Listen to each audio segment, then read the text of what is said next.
Jaram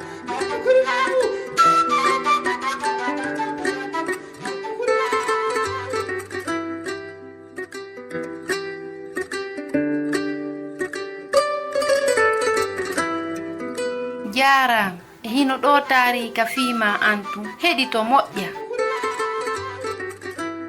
Fi Astefana wonu sella findejo ha maaya maɗum fiɗede kaaƴe e meetelol darjangol. Janganakuɓe ɓen ka duɗal jowaɓal eltama fota. Ɓe nani e hoore hawjere folotiro eltande ɓandu nden e nder leydi ndi. Fow no wawi waɗude ko ɓe wawatako.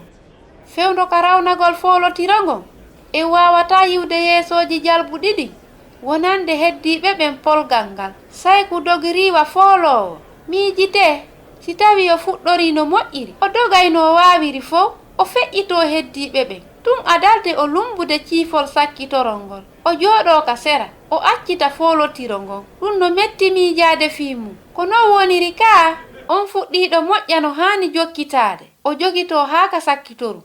Ko non kadi wonirani aaden wonɗo e wuurude ngurdan jokkodirɗan e annabi Isa. Tippude gonɗinangal hino hittika on tigi fuɗɗo ngurdan jokkodirɗan e almasihu on. Kono no jogorɗen ɗan non e no katorɗen non e nder gonɗinangal woni ko ɓuri hittude kon. Annabi Isa no wallitade en hino hittika darten ko honno o waɗirani o wiyeteɗo Astefana. Hari yimɓe buyno faalanomo yiltude ɓaawo annabi Isa. Hino windi ka kitabul muqaddasi wondema ɓe yimɓe aruno ɓe fuɗɗi yeddondirgol e makko.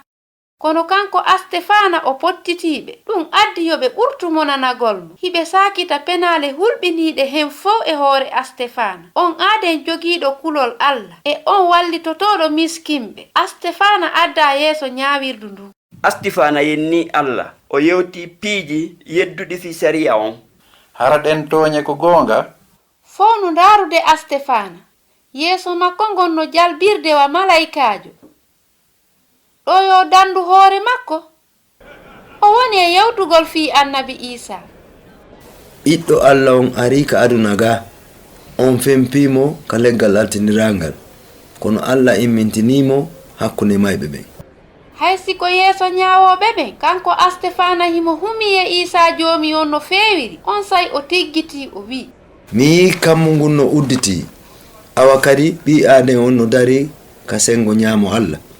Ɓayɓe nani ɗin konguɗi ɓe monanimo ɓe wubbanimo ɓe piimo ɓe daasimo haa ka ɓaawo saare ɓe fiɗimo kaaƴe. Astefana jogiti o humi e annabi Isa ɓe waririmo kaaƴe. Ado maayude o tori nde torare ɗo. Isa jomiraɗo miɗo yawde ka maaka kammu yaafanoɓe junubaji maɓɓe ɗin. Hari laawol hewtinaygol ngol ka Allah ko mettugol fii kono kanko Astefana o kati haa ka lannode ko ɗum si annabi Isa okkirimo meetelol darjangol. Hoolagol annabi Isa humo e makko e nder tabitugol no wondi e hittendi sabu hina sattendeji ɗin e ngayngu ngun e yawitare nde woni ko sakkitoto ko ɓuri moƴƴude konno yeeso.